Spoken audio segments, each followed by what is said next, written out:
This is the PitchVision Academy Cricket Show, Series 7, Episode 19, Stretching for Bowlers.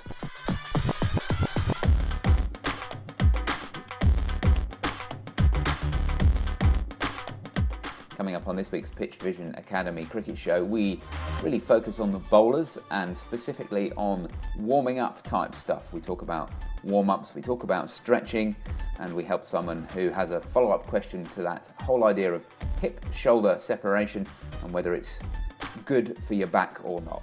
All that and more coming up on this week's PitchVision Academy Cricket Show.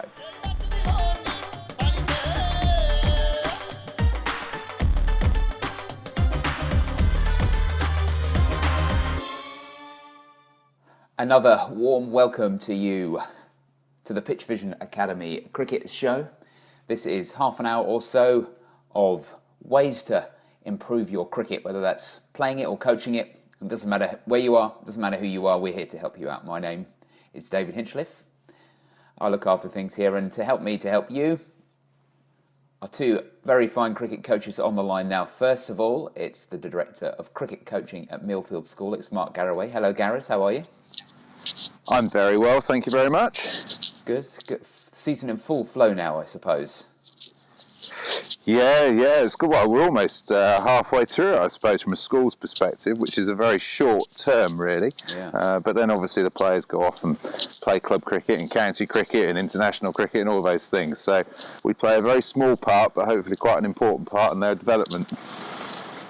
And secondly, it's another man who knows all about how short a season the school cricket season is. It's the cricket professional at Portsmouth Grammar School. It's Sam Lavery. Hello, Lavers. Hello, David. How are you? Good. And I suppose it's a similar challenge for you in that, you feel like you've only just got going and then the school season's done and dusted. Yeah, it does. It does fly past very, very quickly. I guess from a school point of view, it's probably a little bit off balance from a kind of season to off season ratio, but obviously the guys do go on and then have that club and county and international cricket and those kind of things, as Gareth was talking about, and keeping in touch with them then is a really exciting time when they're going off doing their own thing, looking after themselves, and then hopefully having a little bit of success. Yeah, and I guess that's where joining up with other coaches and making sure that the players are self-reliant and all that kind of stuff, it becomes even more important, especially when it's a shorter season. But that's probably a discussion for another time, because one thing I wanted to talk about today was warm-ups. And I know it's a bit of a classic discussion point, but it was of interest to me because we at my club do a lot of warm-ups. We focus very hard on being ready for the start of the match, and we had a game where we were playing an away game where we were delayed and we got to the ground just 5 minutes before the start of the match, and we literally had to run out onto the field to start with no warm-up at all. It was, whites on, straight out onto the pitch, had them 4 down for about 20. So it just goes to show that there isn't necessarily a one-to-one relationship between how well you warm up and how well you play. But I wanted to get your thoughts on that. How important you find the warm-up as a general rule, and what kind of stuff that you do in it that's going to help the players be a little bit more ready to start the game than if they were doing other things. So, Gareth, maybe you can tell me a little bit about where you see the role of the warm-up. Yeah, warm-ups, I've had experiences just like you, mate, to be honest with you.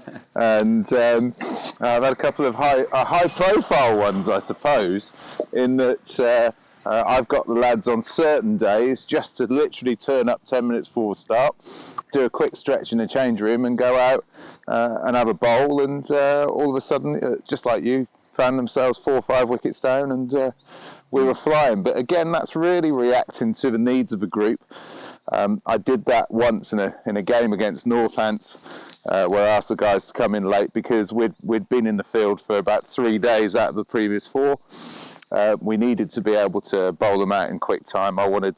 The last thing they needed was to do an hour's warm-up and go through the rigmarole of the normal stuff. So adapting it to the needs of the group, really. So, which sounds a little bit like what you did the other day, was adapt to the needs and the circumstances of what was placed around you.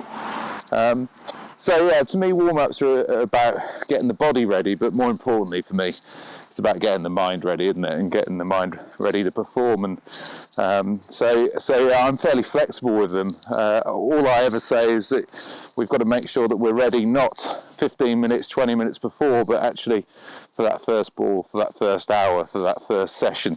If we're ready for that, then we give ourselves the best chance of success. It does say something as well, doesn't it, when a side comes out, one team comes out and does a comprehensive warm-up with all kinds of gear, and they're out there for 45 minutes and looking sharp with the drills and all stuff like that, and then the other side come out 10 minutes before the start of the game and knock a few balls up with a cricket bat and then wander out into the field. It does it gives an impression, doesn't it, that one side are more on the ball than the other side. Yeah, it can do, but again, I think particularly as you're working with older age groups or adults, it becomes more important to give that individual responsibility.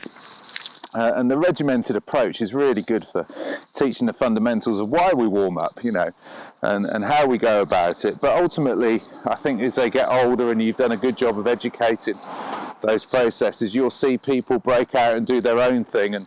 And ultimately, I look at players and I say, right, okay, if you're going well and this is your regimented warm-up that you've decided is the way that you go about it and you're performing well, fantastic. But if you're not, then is there something different that you can do in your preparation to give yourself a best chance of success? So, we see bowlers going off and doing their medicine ball stuff.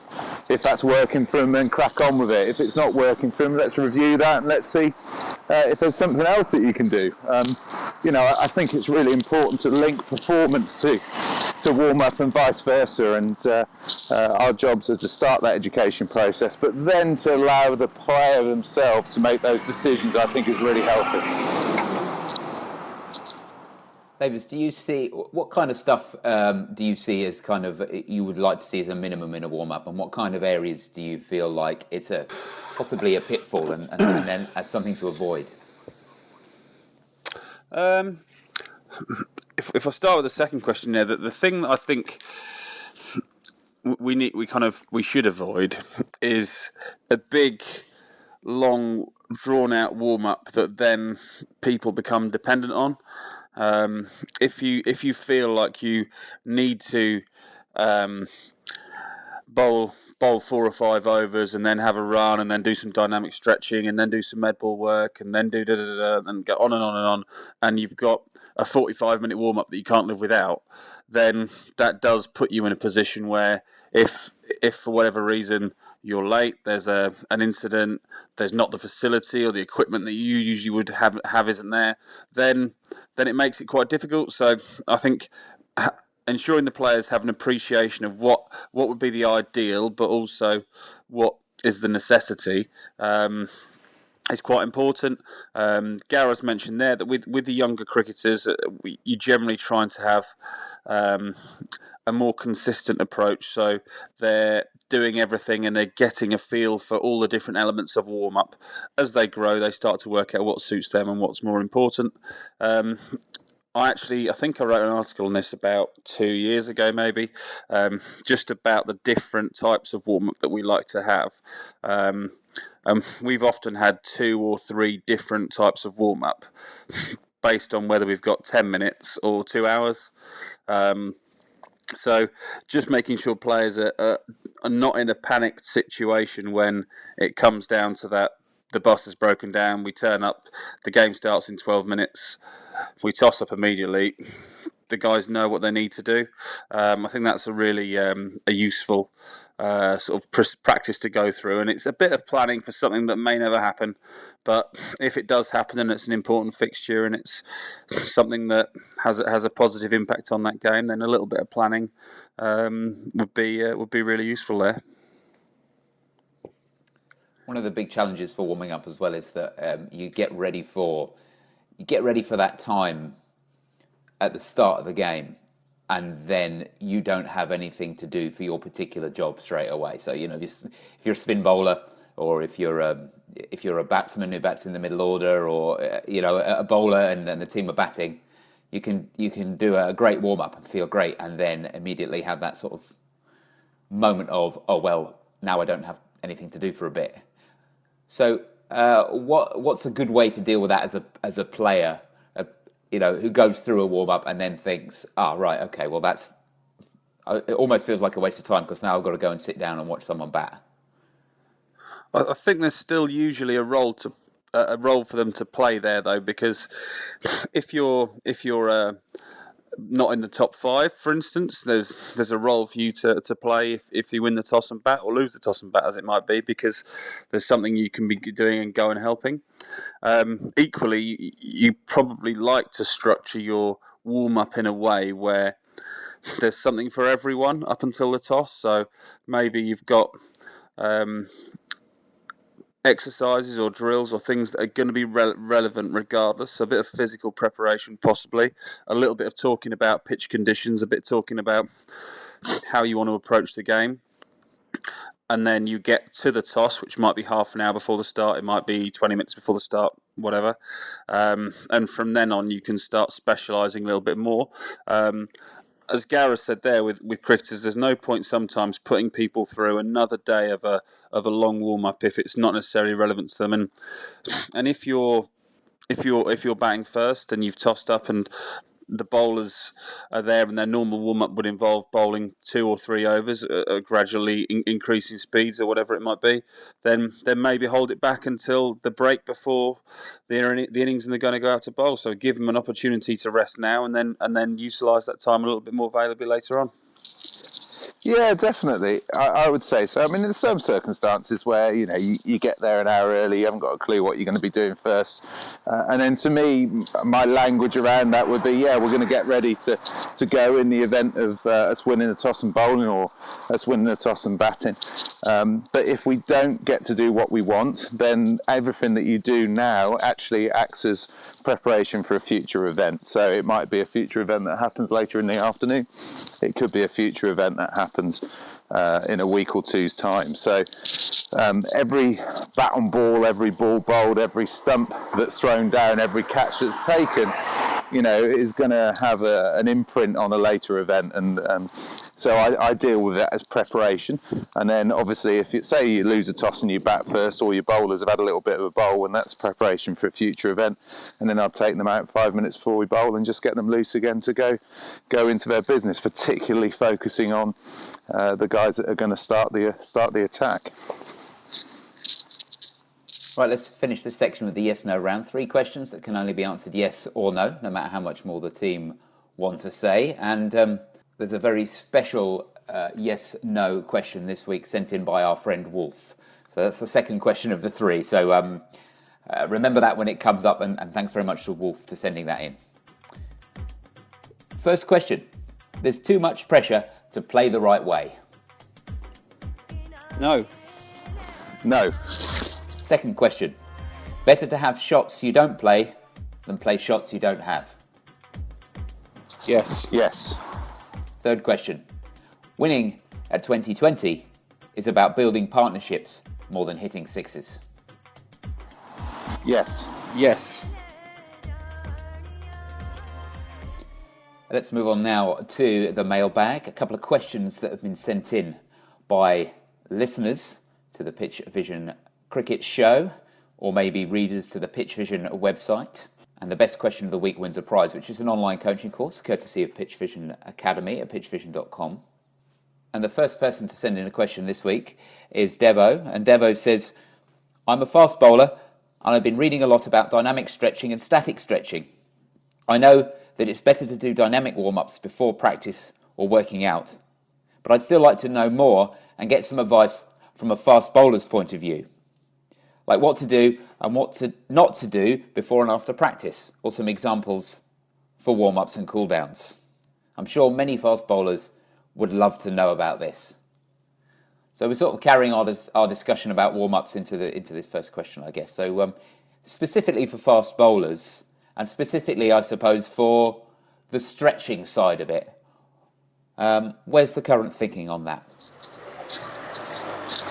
Well, current thinking-wise, I think there's elements of both that really work, and certainly the stuff that our athletic development department are putting out is a combination of the two, really. And Sam might have a little bit more on that than myself, but I just go on what those guys are telling us. It's well researched. They don't stick anything out on a whim, but there's so many changes in that view of what's good for you, static or dynamic. And at some stages in recent history, one's been better than the other, and then the other one's been better than the other. And the bottom line is they're both pretty good as long as you know how to do them properly and when to do them and why you're doing them, which is the most crucial thing. I think the biggest area for me, rather than warm-ups, which I generally think people understand a bit, and that discussion we've just had is sort of testament to that, really, is actually what you do post-event, because your warm-up can be as good as you want, but if you're struggling to recover from the exertions of a previous day or the previous 2 days, then you're not actually going to be likely to perform at your best. You're not going to have the ranges of motion, you're not going to have the motivation, the energy, or the ability to put down performances you want. So I'm beginning to focus more on the recovery element, because we generally are a bit more naive about that than I do about the warm-up ones, as we may have alluded to in our previous conversation. So more than happy to talk about some of those protocols that we put around people and guidelines that we allow people to explore and find out which works for them best.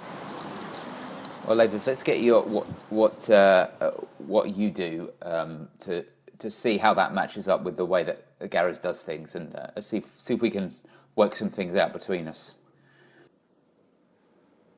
Okay, so from a warm-up point of view, I would be agreeing with a lot of the things that Devo, isn't it, has said. Yeah. Largely at the moment, we'd probably lean slightly towards the dynamic side. However, I'm well aware that there are a lot of people out there, and this is going to be batsmen, bowlers, cricketers, sports people all over the world, who feel like static stretches prior to exercise actually make them feel a little bit more comfortable, and maybe it puts their muscles or it puts their body in a better state. And from a psychosomatic point of view, from their own sort of mental confidence in their body, then that can be a really, really valuable tool for them to be doing. So obviously we want to try and make sure we've switched the body on, and we've got some movement in there prior to the static stretching. But dynamic stretching would be the majority of what we do. But I would say static stretching is not something I'd completely outlaw, as long as it's done the right way and it's done, and individuals doing it for a reason that they feel they get personal benefit from it prior to exercise. We'll probably move more into spend more time away from the stretching though, and more in the kind of activation phase. So that would be making sure that, yes, muscles are stretched in a certain manner, but equally make sure they're switched on. So make sure that those muscle cells are firing and they're ready to perform to a high level. So that would be switching on key muscles for bowlers, and that's when you get into kind of squats, glute bridges, some kind of plank or crawl to switch on the core, and then something to switch on the upper body power as well, which is often a med ball type thing with a throw or a slam. So almost two separate phases there with two or three phases there. We're just generally switching the body on, then having a little bit of dynamic stretching and some static stretching for individuals, and then moving into this kind of specific activation phase. And that would be our normal physical preparation before we move into anything skill-based. Gareth, how does that fit in with the way that you do things? Yeah, pretty much the same, to be brutally honest with you. We try and get it to a point where we're starting to move more functionally, and as we see nowadays, with things like the J-band work that you do in preparation to throw, and the medicine ball work that you do in preparation to bowl and hit and what have you, that's more functionally based. It's about really getting that kinetic chain going. It's about making sure that there's a range of motion and the strengthening of the shoulders happening, particularly from a J-band perspective, which then goes into our throwing. So, yeah, as functional as you can get it, the better after you've done your basic dynamics and static stretching as per the individual. How important is it, do you think, for players to individually know why they're doing those things? I couldn't think of guys who, obsess about these things and want to know every little detail and have a reason for everything that they do. And other guys, they go with the flow. They don't really know why they're doing it, but they're doing it because everyone else is doing it. So how important is that? Is that just down to individual personality, or is that something everyone needs to know? Well, there is a personality element to that, because as we all know, we're very much all different, and some people are very analytical about the way they go about everything, let alone warm-ups. I can't think of anyone and like other that. People. No, I mean, there wouldn't be anybody here that would feature within that description at all. And then there are other people like me that probably would just go with the flow to a certain extent. But ultimately, I think the more information that people have in terms of understanding why they're doing stuff is good, because as Sam and myself are both testament to, our players at the end of June, beginning of July, go off into all their sorts of different environments. And it's important that they can make their own decisions. It's important that they have an understanding of why they're doing something, because when they go into another environment where it might be quite regimented, they can then make their own decisions, which leads them to be able to perform, because performance at the end of the day is what everybody is looking for. And if I have a bowler who prefers to go in the pool rather than do some work on their feet before the day's play, and they're getting me 5 wickets every other week, I'm happy with that from a coaching point of view, and I'm sure his teammates will be as well. So the more we can get people to understand what they're doing and why they're doing it for them, the better, because it makes them make more informed decisions after they leave us. Next question's from Dan, and this is a follow-up question from something that we discussed in the past. Dan says, I'm asking a question regarding your discussion on hip and shoulder separation. Isn't this what they were trying to prevent a few years ago with bowling injuries, like counter-rotation? Is there a safe way to get hip and shoulder separation, or should we not do it? I'm going to end up quoting a lot of Steph's stuff here, as often happens when it comes to the hip-shoulder separation stuff. But effectively, what we're looking to do is get that lower body and that upper body into a different position prior to, or on a different angle prior to that upper body snapping through and coming over the top into the delivery. So I can see exactly what you're saying. You're thinking, well, do we want them in different angles? Because back in probably the 90s and even sort of 2000s to a degree, that would sound like a mixed action, and that was something that in the past was very much being outlawed and was seen as potentially being one of the leading contributors to injuries in fast bowlers. Now that obviously we know a little bit more, or we hope we know a little bit more, and we now focus a little bit more on lateral flexion being one of the main problems. So what we're looking to do actually is try and get let the lower body land in the manner that it would land, and then one of the key movements that Steph talks about in a lot of his literature, and a key thing that's really good for getting that shoulder separation, is called a pre-turn. So it's that back foot as it's landing, then trying to straighten and direct towards the target. So it's absorbing the impact in the manner it would be most accustomed to. So it naturally lands in a certain position, and it's able to hopefully deal with the body's weight and that those forces going through the body, which could be 5 times, 8 times, possibly 10 times body weight, etc., going through there. And then after it's landed, it's looking to then turn, leaving the upper body behind in its midway, side-on position, whatever it might be.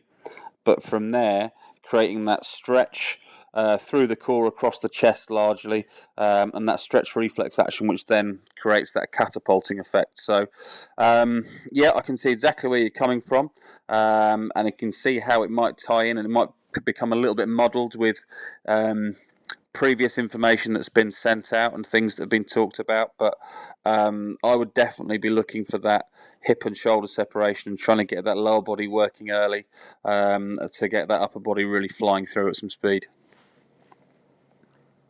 I feel like for me, the hip and shoulder separation, that rotation of the spine happens higher up the spine, so there's a bit more flexibility in there, up towards the thoracic region of the spine. So I feel like there's more rotation to be had up there than in the lower back, which is where you get more of the rotation problems.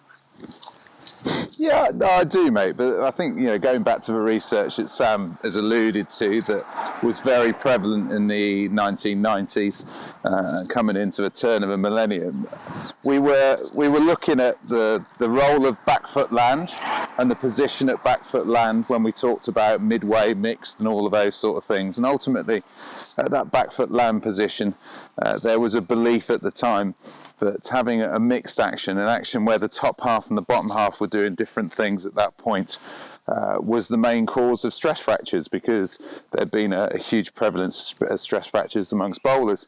What we know now is that actually the forces that go through back foot contact are significantly less than the forces that go through front foot contact into point of release, and therefore it's really important that we're looking at side flexion at point of release and at front foot contact, rather than looking at what the back foot is doing.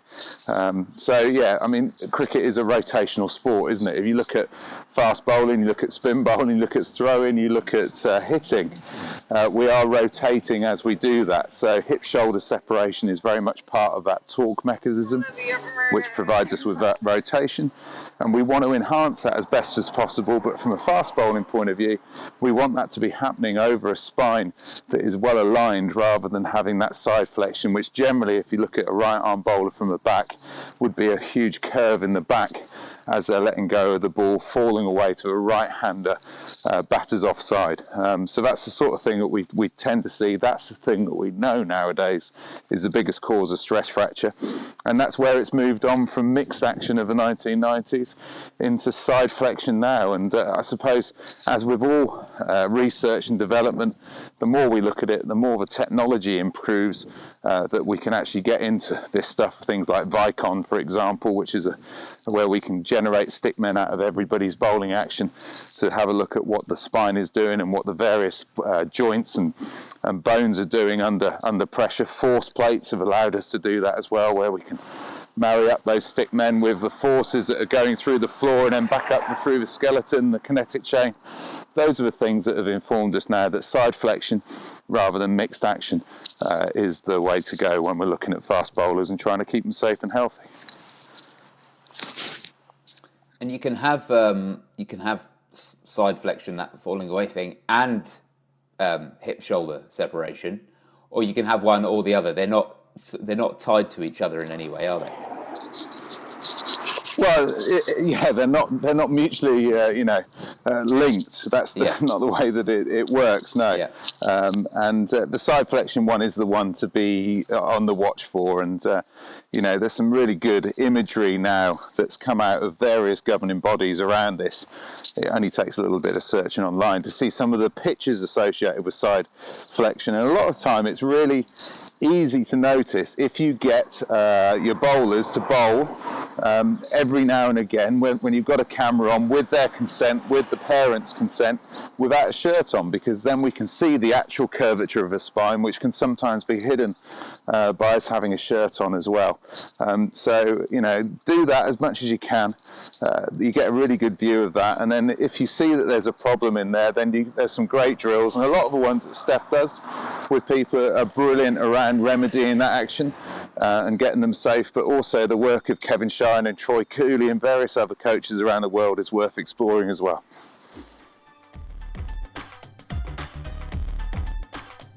Soapbox time now on the PitchVision Academy Cricket Show. That's 60 seconds on the clock, and one of the members of the team who gets to talk about anything that they like, uninterrupted. And this week, it's Mark Garaway. Over to you, Garras. I think the last week or so we've watched some Test cricket up in Headingley on some very, very cold and wet and damp conditions, where Sri Lanka have been found wanting. Very much being criticised by the whole of the world.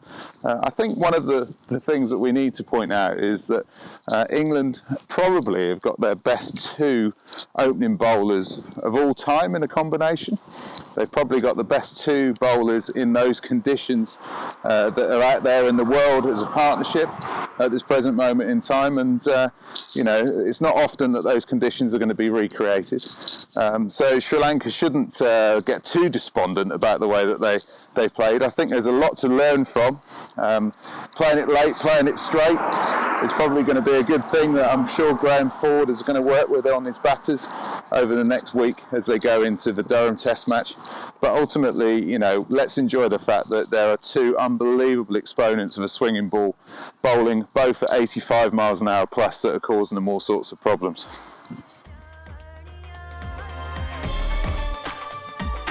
Okay, and that brings us to the end of another show. We are going to do one more thing before we leave, which is decide on the winner of this week's competition. Of course, the prize is an online coaching course from PitchVision Academy at pitchvision.com. And the questions that are available for the prize this week are Devo's question about stretching for fast bowlers and Dan's question about hip and shoulder separation. So which one did you prefer this week, Gareth? I like the question about hip-shoulder separation this week. I think it's a really prevalent one. Lots of research gone out there, lots of modern research which almost contradicts the stuff of the 1990s. So, good question. Hopefully, we provided some clarity around that. Fantastic. Congratulations. And if someone was listening to the show who hasn't sent in a question yet, and they wanted to win that prize and also get their question answered, how could they get in touch with us? Well, we'd definitely encourage them to do that, and they could give us a call on 0203 239 7543 or drop us an email on coach@pitchvision.com. That's right. You can also get us on social media. Our Twitter is @PitchVisionAcad, and our Facebook is facebook.com/PitchVisionAcademy. You can listen to the show every week by subscribing. It's free. Just go to your favourite podcast app on your phone or your tablet or your computer. Do a search for PitchVision Academy. Click on the subscribe button and you are away. Every Friday it comes out. That's all for this week. We hope you listen next week. But until then, have a good week. Cheers, Gareth. Cheers, Lavis. Cheers, fellas. Cheers, fellas.